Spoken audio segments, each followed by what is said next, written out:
North Railway line from Hornsby to modern-day Hawkesbury River was opened on 7th of April 1887, with a crossing loop constructed here in September 1889 under the name Cowan Creek. Cowan Station did not open until 6th of October 1901 as a single platform, what is now Platform 2, by which time the creek had disappeared from the name.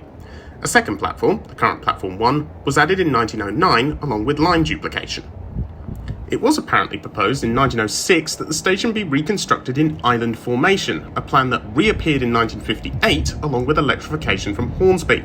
Both times the plan did not eventuate, although in 1958 the wires did go up.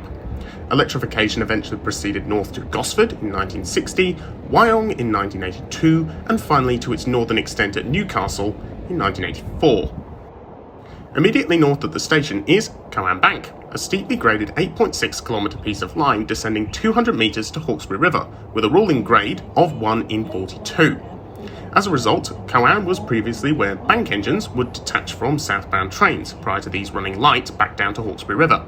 A signal box existed at the south end of Platform 2 to accommodate these movements. This was demolished in 1990. Bank engines are no longer regularly utilised on Cowan Bank, but the long climb still poses a challenge for some modern trains. Until 1992, Cowan was the northern extent of suburban operation from Sydney, which for a time these services were run as rail motors or steam-hauled trains from Hornsby. In November 1983, a new terminating facility opened at Barara, one stop to the south, causing several of Cowan's suburban services to terminate there instead. The last suburban service to terminate at Cowan was on 10th of January 1992, by which time it only received 6 suburban services daily. Since then, the station has been served exclusively by Central Coast interurban services, with all station services to Sydney Central, Wyong or Newcastle interchange calling every hour outside of peak periods. Platform 2 has 2 buildings. The Sydney-owned building features a ticket office, now unstaffed, whilst the nearer building features a waiting room with toilets on either side. It's unknown when these buildings date from, although it is known the toilets were added in 1961. Both buildings are built from weatherboard, a rarity in stations this close to Sydney. An out-of-shed also stood on Platform 2 until at least 1985, but this is now gone. Platform 1's building, containing a general waiting room and a ladies' waiting room, was relocated from Platform 2 in 1909 when the line was duplicated, and it too is constructed of weatherboard. The general waiting room remains accessible today, but the ladies' room, which saw use as an office prior to the building's relocation, is not. This photograph, taken by Peter Sage and used with permission from the Australian Railway Historical Society, shows the station in 1958, including the signal box, which was present until 1990.